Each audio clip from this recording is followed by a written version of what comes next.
Bon matin, mes rebelles. J'espère que vous allez bien. Je me présente, Caroline Roy. Je suis la coach rebelle et vous êtes en direct sur Facebook dans les lives matinales de la coach rebelle.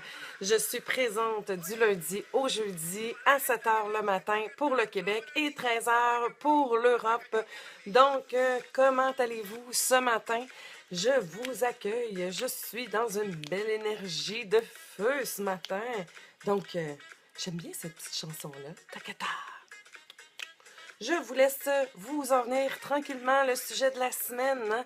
Les positions de vie. Êtes-vous plutôt sauveur, persécuteur, victime?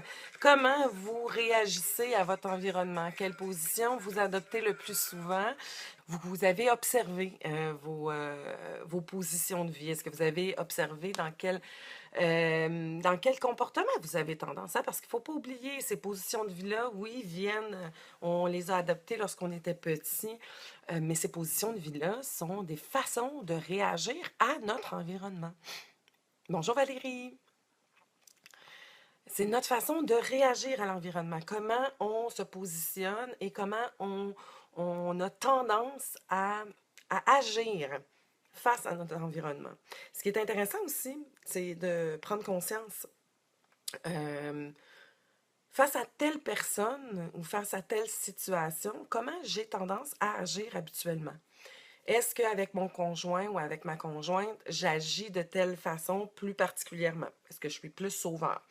Est-ce qu'au contraire, j'ai compris que lorsque j'adoptais l'attitude victime, j'avais plus ce que je voulais aller chercher? Parce qu'il ne faut pas oublier, chacun de ces comportements-là, on agit d'une façon afin d'obtenir quelque chose. Toujours.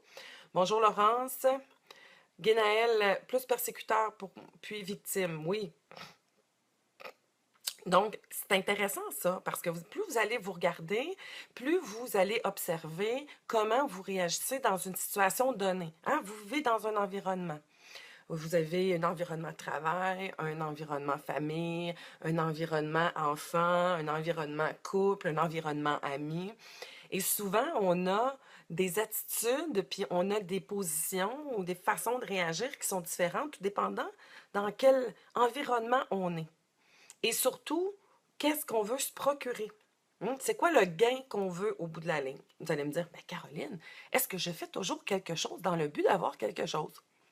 Oui, pratiquement tout le temps. On agit, on s'en rend pas compte, par exemple, mes rebelles. Hein? On voit pas ça, on le conscientise pas, mais on le fait toujours dans le but d'obtenir quelque chose. D'obtenir l'amour, d'obtenir la reconnaissance, d'obtenir la valorisation, de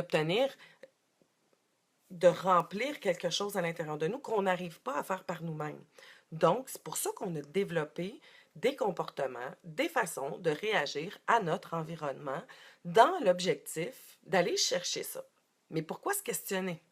C'est inconscient. Ben, on se questionne quand le résultat de notre vie n'est pas satisfaisant. Toujours pour ça.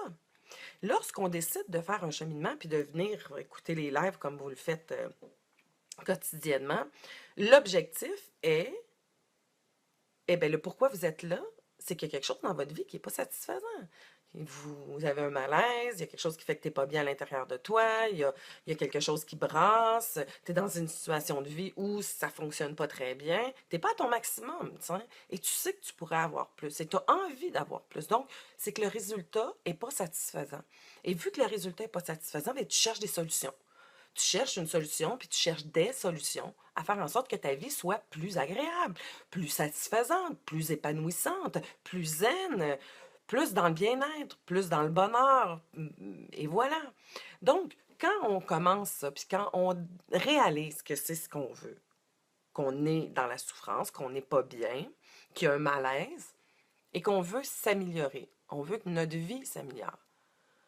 Mais la première des choses, c'est de conscientiser que ça part de nous et de prendre conscience de notre façon d'agir avec notre environnement. Bonjour Marjolaine, bonjour Jackie, bonjour Céline. Donc, je vous souhaite à tous un bon début d'après-midi ou un bon matin pour tous ceux qui sont ici au Québec. Donc, je vous disais que de d'apprendre à conscientiser ce que vous êtes en train de faire là. Hein? Vous êtes ici pour comprendre. Comprendre comment je fonctionne, comment ça que ma vie est pas aussi satisfaisante que je voudrais qu'elle soit. Parce que pour ça, hein? Sinon, si tu serais dans le top one, puis que tout se passerait bien, puis que tu n'avais pas de... Probablement que tu ne serais pas ici. Hein? Tu ne serais pas là en train de m'écouter. Mais il y a quelque chose que tu veux qui s'améliore dans ta vie. Il y a quelque chose, il y a une limite à quelque part.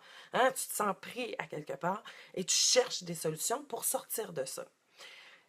Et ce matin, comme hier, puis avant-hier, cette semaine, on parle de ma position de vie. Comment je réagis à mon environnement. Quelle est la position dans laquelle je me mets le plus souvent? Est-ce que je suis plus sauveur? Est-ce que je suis plus victime? Aujourd'hui, on va voir persécuteur.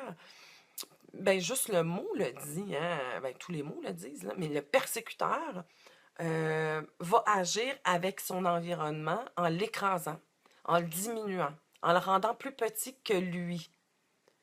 Pourquoi? Ben, pour se valoriser, pour se remonter, pour se sentir mieux aux dépens de l'autre, aux dépens des gens qui l'entourent.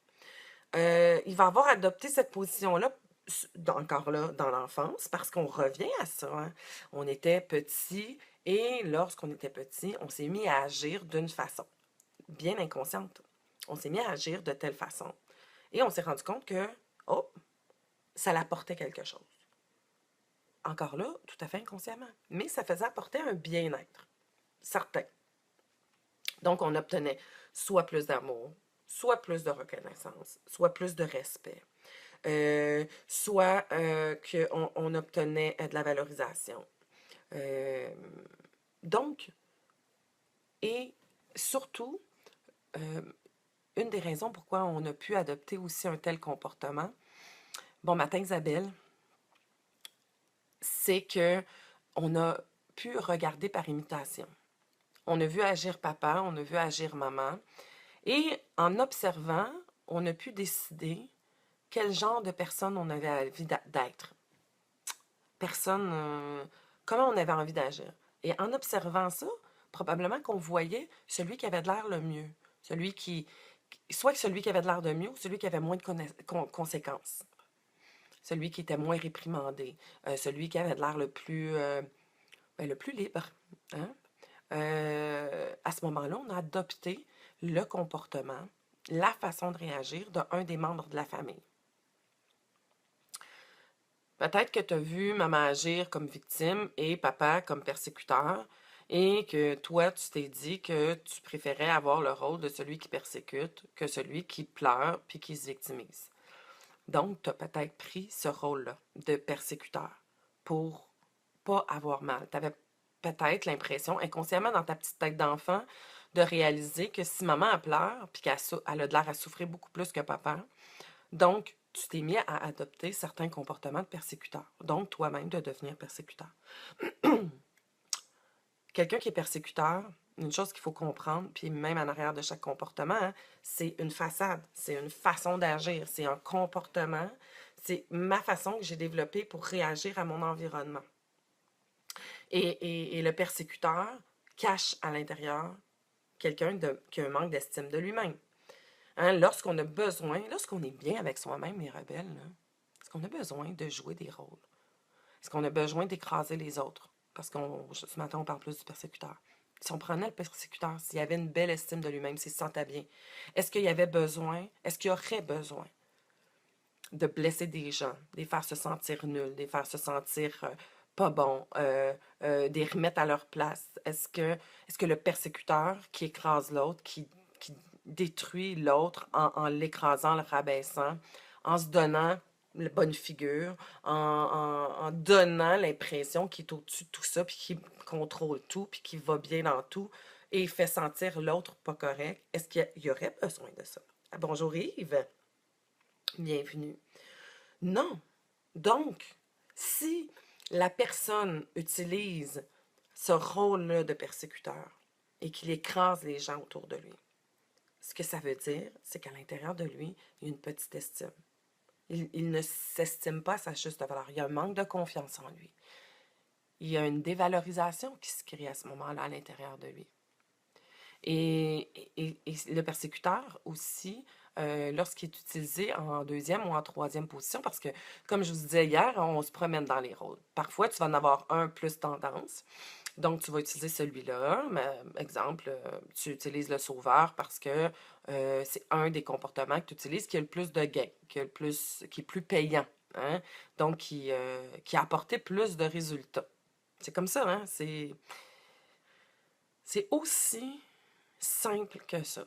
Tu agis d'une telle façon parce qu'il y a un résultat que tu cherches.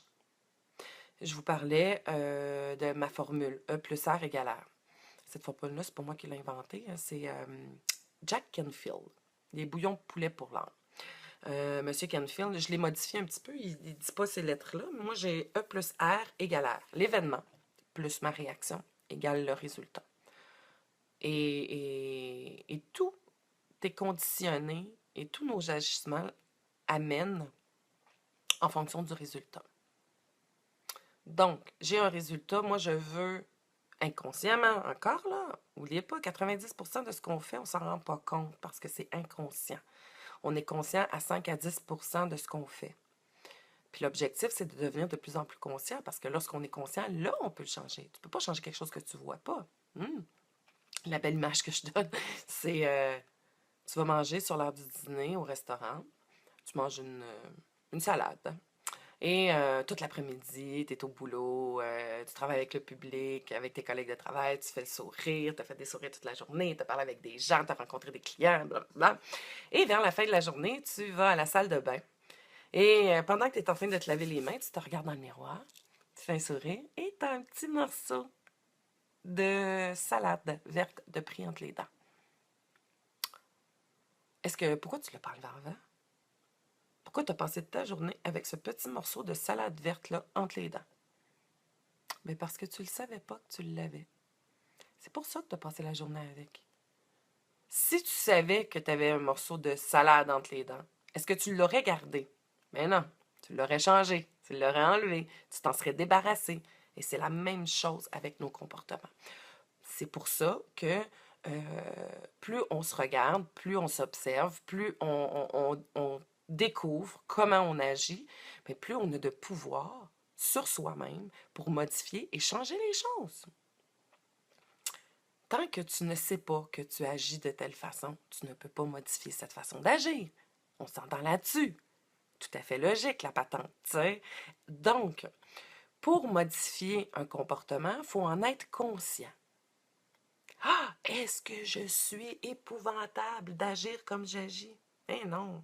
Il y a 3 positions, puis on est toutes dedans. Fait qu'on se calme. Hein? Il n'y a pas juste toi qui fais ça. Tout le monde autour de toi fait ça. Ben oui. On agit tous selon des comportements qu'on a appris, qui sont rendus des automatismes, et on le fait tous dans le but d'obtenir quelque chose. Tout le monde, là. C'est un jeu, la vie, là. Prenez pas tout au sérieux, là. Mais par contre, je le sais que lorsqu'on est dans une souffrance, ça devient un peu plus important, un peu plus urgent que lorsqu'on n'est pas dedans. Quand on souffre, on veut que ça change rapidement parce que c'est pas agréable. Avez-vous déjà été faire de la randonnée pédestre? D'aller faire du trekking, je crois que vous disiez en Europe. Si on parle de la randonnée pédestre, on allait marcher en montagne ou dans le bois et tout ça.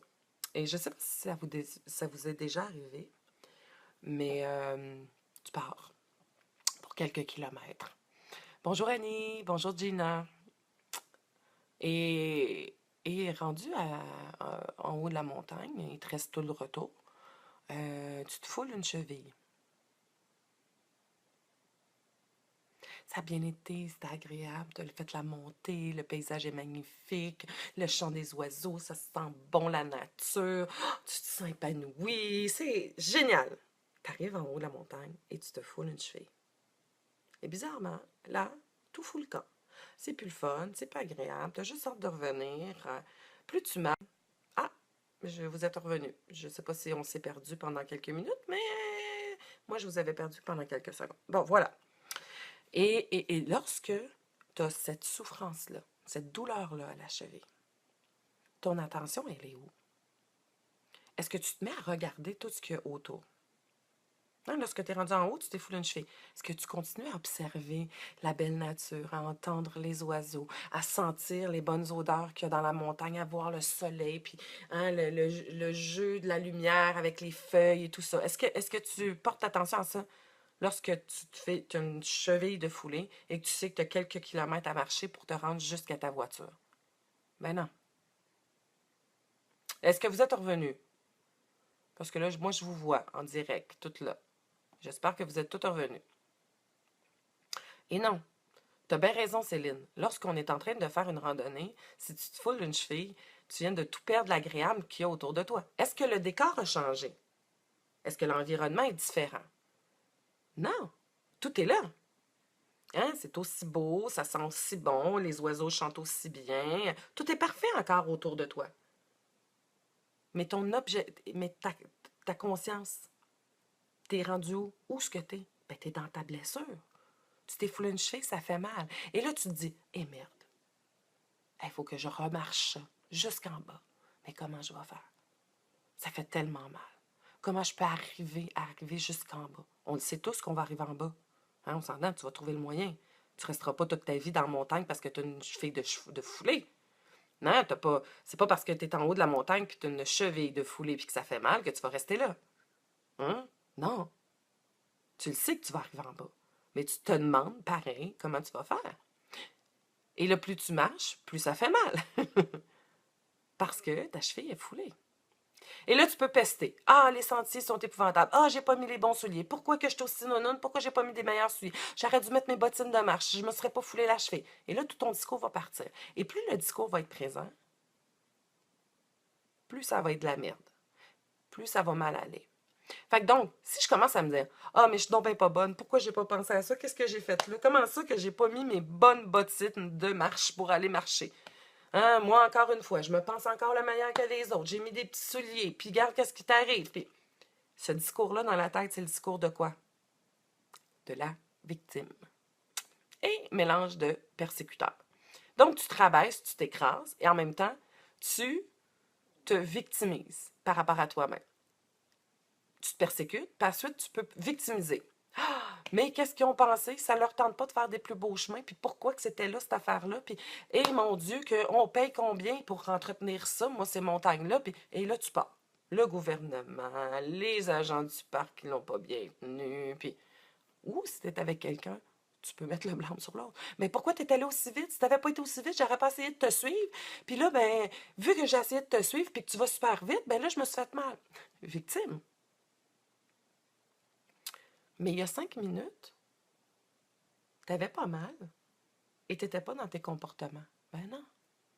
C'est la même chose avec soi puis les blessures psychologiques, émotives. Lorsque tu as mal, tu vas chercher quelqu'un ou quelque chose qui est responsable de ta douleur. Lorsque tu es bien, tu ne cherches pas rien. C'est intéressant, hein? C'est la même chose. Donc, lorsque tu es dans la critique, lorsque tu es dans une de ces positions de vie, qu'est-ce que c'est en train de te dire? Je souffre. J'ai mal. Il y a quelque chose qui ne tourne pas bien à l'intérieur de moi. Et qu'est-ce que tu veux? Ben, c'est de trouver une façon d'être bien. Et la personne qui est en haut de la montagne, qui a la cheville foulée, parce que ça aussi, c'est intéressant ce que je vous ai dit là. Elle ne restera pas là.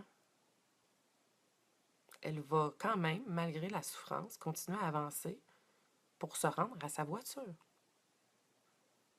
Pour aller être capable de retourner chez elle puis de soigner son bobo. Mais elle va descendre en bas de la montagne. Elle ne restera pas en haut, là. C'est la même chose avec ta souffrance.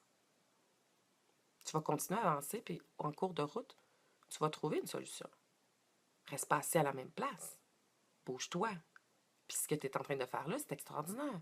Tu es en train d'essayer d'apprendre, mais désespère pas. Tu vas arriver au bout. Tu vas finir par y arriver, c'est sûr et certain. Donc, le persécuteur, le sauveur Et la victime, ce sont des façons, des attitudes, des moyens qu'on a développés pour faire face à notre environnement lorsqu'on n'était pas bien à l'intérieur de soi. Et tout dépendant de l'environnement dans lequel je suis, j'ai tendance à adopter un de ces modes-là. Ou pas. Si tu es bien dans un certain milieu, tu n'utilises pas ça.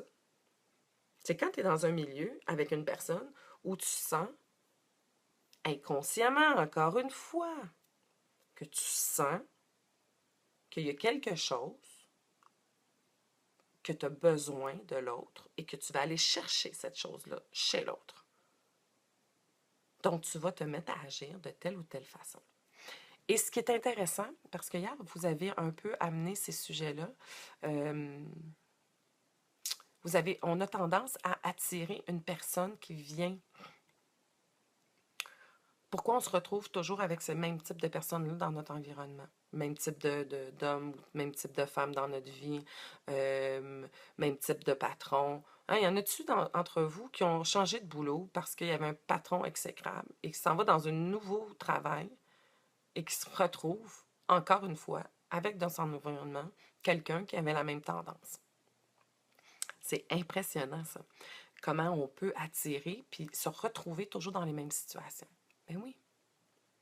Notre discours, notre façon de parler dit quel type de comportement on utilise. Parce que un comportement devient réel avec notre pensée, avec notre discours. C'est ça qui dénote. Avec notre attitude aussi. La communication, 93%, c'est le non-verbal. Les mots, c'est 7%. 7% les mots. La communication, 93%, c'est le non-verbal. Les mots, 7%. Ça ne veut pas dire grand-chose. Hein? Les mots, ça ne veut pas dire grand-chose. On les interprète tous d'une façon différente. 7 milliards d'êtres humains sur Terre, 7 milliards d'interprétations du mot. Et voilà. Par contre, on interprète aussi le non-verbal, bien évidemment. Mais lorsqu'on a juste les mots, ça ne veut pas dire grand-chose. C'est le non-verbal qui vient avec qui amène beaucoup de choses. Donc, ton attitude, ta façon de te tenir, ta façon de bouger, le ton de ta voix, la façon de dire les choses. Moi, souvent, on me reprochait, pas reproché, mais fait remarquer, et oui, reprocher aussi, que j'avais un ton, je parle fort, moi. J'ai un ton fort, puis quand je dis les choses, c'est papa, puis souvent, je suis même pas fâchée. Mais mon ton de voix est ça. Ben oui, je suis une contrôlante. Hein, contrôlante veut dire besoin de diriger, de mener, de leader. Donc, le ton de voix vient souvent avec. La personne qui est plus introvertie va avoir un ton de voix un petit peu plus doux. Puis même parfois, la personne qui est dans le masque du fuyant n'aura pas une voix forte. Ben non, elle va parler tout doucement. Parce qu'elle ne veut pas trop parler fort. La personne qui a plus tendance à victime, elle va avoir une voix lirante. Elle va plus parler comme ça. Puis elle va plus lire. Et oui, notre voix, notre ton de voix, notre attitude, notre façon de nous tenir amène ça. Hier, on me demandait comment on fait pour sortir de là. Ben, change ta façon de te tenir. Commence par ça. Modifie ta position corporelle. Essaye-le, tu vas voir. Le matin, quand tu te lèves, oblige-toi à te tenir droit, à prendre les bonnes respirations, à te tenir les 2 pieds solides hein? Mets tes 2 pieds à terre, bien solides. Rouvre les épaules. Tu peux même sauter. Ça va remonter l'énergie. Ça va te mettre dans une attitude beaucoup plus zen. Ensuite de ça, ton environnement autour de toi. Qu'est-ce que tu peux créer? Je mettais de la musique, hein? Vous avez remarqué, à tous les matins, je mets de la musique. La musique permet d'être dans un état aussi plus agréable. Et lorsque tu as quelqu'un dans ton environnement, ça aussi c'est important que je te dise ça, lorsque tu as une personne dans ton environnement, et avec cette personne-là, elle vient, parce qu'on le sait, événement plus réaction, OK? Donc, il y a un événement, l'événement c'est ce qui est autour de toi, la personne qui est autour de toi, mais tout ça va avoir un impact sur ta réaction. Si tu te retrouves avec une personne qui vient toujours chercher une partie de ta blessure puis qui t'amène toujours à réagir de cette façon-là et que toi, tu as envie de changer ça, bien, il va falloir que tu décides qu'est-ce que tu fais avec ton environnement aussi. Hein? Soit tu pars de toi puis tu vas travailler la blessure pour que ça soit moins réactif. Parce qu'on est en réaction. C'est comme un bouton. Tu pèses là-dessus. Moi, mon ordinateur, si je pèse sur la lettre H, il y a un H qui apparaît sur l'écran. Si je pèse sur H, il y a un H. Si j'appelle sur H, c'est pas B qui apparaît, c'est H. Donc, si je veux que ça l'arrête de faire du H dans ma vie, le H, il faut que je coupe la connexion entre le bouton puis ma réaction. Bouton, réaction. Je pèse sur le bouton, j'ai une réaction. Ben, des fois, on a tendance à s'entourer de gens qui viennent peser toujours sur le même bouton. Fait qu'on a toujours la même réaction. Soit qu'on change la personne qui est autour et qui pèse sur le bouton, ben, souvent, tu auras tendance à retrouver des mêmes personnes qui vont peser sur le même bouton pour que tu aies toujours la même réaction. Donc, tu changes le bouton, tu changes l'environnement, ou, et, moi je te dirais, ou et, change ton environnement, et, pendant que tu es en changement d'environnement, ben, va défaire le lien de connexion qu'il y a entre le bouton et ta réaction. Pèse sur un bouton, il y a une telle réaction. Coupe le signal. Pèse sur le bouton, est-ce qu'il va avoir la réaction? Et no. Hein? Déplugue ta lampe du mur, puis pèse sur le bouton pour l'allumer. Est-ce qu'elle va allumer? Mais non, elle n'est plus branchée. C'est la même chose. Tes connexions neuronales dans ton cerveau se sont créées. On pesait sur un bouton, oups, ça faisait allumer une lumière ou créer une réaction. La même chose. C'est un circuit. Un circuit électrique. Regardez. J'ai ma lampe. Ma lampe est branchée. Pèse sur le bouton, ça allume la lumière. Bouton, ça allume la lumière. Pourquoi? Ben parce qu'il y a tout un système de filage qui est là. Je débranche, là, je ne la débrancherai pas parce que je vais tout faire partir, mais je débranche le fil du mur ou je coupe le fil ici. Puis j'aurai beau peser sur le bouton, on s'entend qu'il n'y aura pas de réaction. Oupoulou! Je suis en train de faire. J'ai accroché du téléphone. Bah, voilà. Et ça, c'est primordial. Et c'est là où il est votre pouvoir. Vous pouvez changer votre environnement. Changement temporaire. Je vous le dis, c'est temporaire. Si vous ne débranchez pas la connexion qu'il y a ici, vous allez avoir tendance à toujours réagir. Là, vous allez me demander, « Ouais, mais Caroline, comment je fais pour couper la connexion? » Ah, ben là, il y a plein de trucs. Moment présent, méditation, respiration, se ramener ici, aller trouver un thérapeute, vous pouvez aller chercher des gens autour de vous qui vont vous aider à défaire ce lien-là, à défaire cette connexion-là. Il y a plein de trucs et d'outils pratiques possibles pour défaire ces connexions-là. Pourquoi on va chercher quelqu'un à l'extérieur de nous? Pourquoi on va chercher de l'aide? Ben, pour nous faire voir des choses. Hein? Je vous parlais du morceau de salade ici. Ça pourrait être un miroir, mais ça peut être quelqu'un en avant de moi qui me dit « Caroline, t'as un morceau de salade dans les dents. »« Ah, merci! » Ben, j'allais l'enlever. Un thérapeute, c'est ça que ça fait. On trouve des morceaux de salade.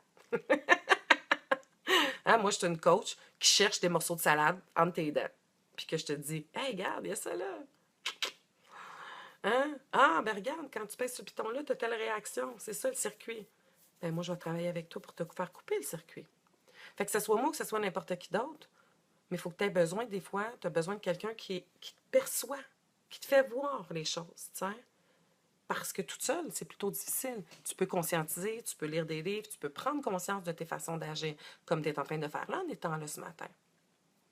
Mais si tu réalises qu'il y a un circuit, trouve la façon pour que le bouton, il ne t'amène pas toujours cette réaction-là. Ce qu'on veut, c'est créer un autre lien, une autre réaction. On veut que lorsqu'on appuie ou lorsque quelqu'un va appuyer sur ce bouton-là, ça fait pas mal. Ça ne crée pas la même réaction parce que cette réaction-là, à chaque fois que je l'ai, ça ne m'amène pas dans le résultat que je désire. C'est quoi le résultat que tu désires? Être bien avec toi-même, d'être satisfait de ta vie, d'être plus satisfait de ta vie, d'être mieux encore avec toi-même, d'être plus épanoui, de moins souffrir. Qu'est-ce que tu cherches? Et c'est là où ça devient important. Si, toi, quand on pèse sur le bouton « besoin d'amour », ta réaction, c'est de tout faire pour plaire à l'autre. et que tu obtiens le résultat, tu te sens aimé. Tu vas continuer. Tu vas continuer jusqu'à temps que tu te dises, ouais, mais là, à chaque fois que quelqu'un pèse là-dessus, j'agis comme ça, mais j'ai pas ce que je veux. Puis ça devient de plus en plus souffrant parce que je m'aime de moins en moins. Là, il y a quelque chose qui marche plus. Il y a comme un court-circuit dans le truc. Aussitôt que tu n'obtiens plus le résultat que tu voulais, c'est là que tu souffres. Et c'est là que tu te questionnes et c'est là que tu veux changer. Mais c'est important de changer et de couper la connexion qui se fait là pour arriver à quelque chose de différent. Voilà. On est rendu à quelle heure? 7h30. Comment vous avez trouvé ça ce matin? J'aimerais ça vous entendre réagir dans les commentaires suite à la vidéo. Écrivez-moi. Qu'est-ce que ça vous apporte jusqu'à maintenant quand vous écoutez les lives? Qu'est-ce que ça vous a apporté aujourd'hui? Quel questionnement que ça suscite? Et encore une fois, je vous invite vraiment à partager. Partagez, aidez les autres autour de vous à conscientiser. Moi, je suis convaincue que plus on va être de gens qui vont être plus conscients, plus on va décider de choisir puis de s'aimer, mais plus la planète va mieux aller. On a tous cette influence-là, on a tous cette possibilité, pas encore plus aujourd'hui. C'est pas extraordinaire, ça? Hein, les lives que je fais depuis 12 semaines ont rejoint des milliers de personnes. C'est fabuleux. Et rien que ça, de réaliser ça, ben c'est là où il y a un impact. Vous aussi, vous pouvez l'avoir, cet impact-là. Donc, si c'est venu vous interpeller, puis vous sentez que vous savez qu'il y a peut-être des gens autour de vous qui ont besoin, qui auraient besoin de se faire dire qu'il y a un petit bout de salade entre les dents, ben partagez. Transférez cette vidéo-là. Vous avez juste à la partager. C'est simple, simple, simple. Vous pliez sur le bouton, puis vous partagez. Et comme ça, ben, vous allez contribuer, vous autres aussi, à l'augmentation du bien-être des êtres humains sur la planète. Et si tu as envie de venir couper tes circuits, si tu as envie que le bouton soit plus toujours dans cette réaction-là, puis que tu as envie d'être coaché, puis que tu aimes ma manière de faire, ben tu as juste à venir me contacter. J'ai un beau programme de 2 mois où je peux travailler avec toi à changer ces circuits-là, puis à modifier ta paire de lunettes, ta façon de voir la réalité, couper les circuits pour faire en sorte que ben, tu n'aies plus des réactions que tu ne veux plus avoir parce que tout ce que tu veux, c'est d'être satisfait dans ta vie. Je vous remercie, mesdames, messieurs, d'avoir été là. Je vous souhaite à tous une excellente journée. Aujourd'hui, on est quelle date? On est le 27 juillet 2016. Le seul et unique de votre vie, il n'y en aura pas 2 comme celui-là. Jamais. Donc, faites-en donc une journée extraordinaire. Regardez autour de vous. Soyez reconnaissants, remplis de gratitude. Et je vous embrasse. Je vous souhaite une belle journée. Et on se retrouve demain matin à 7h pour poursuivre avec le sujet de la semaine qui est les positions de vie, sauveur, persécuteur, victime. Au revoir tout le monde. Je vous embrasse. Ciao.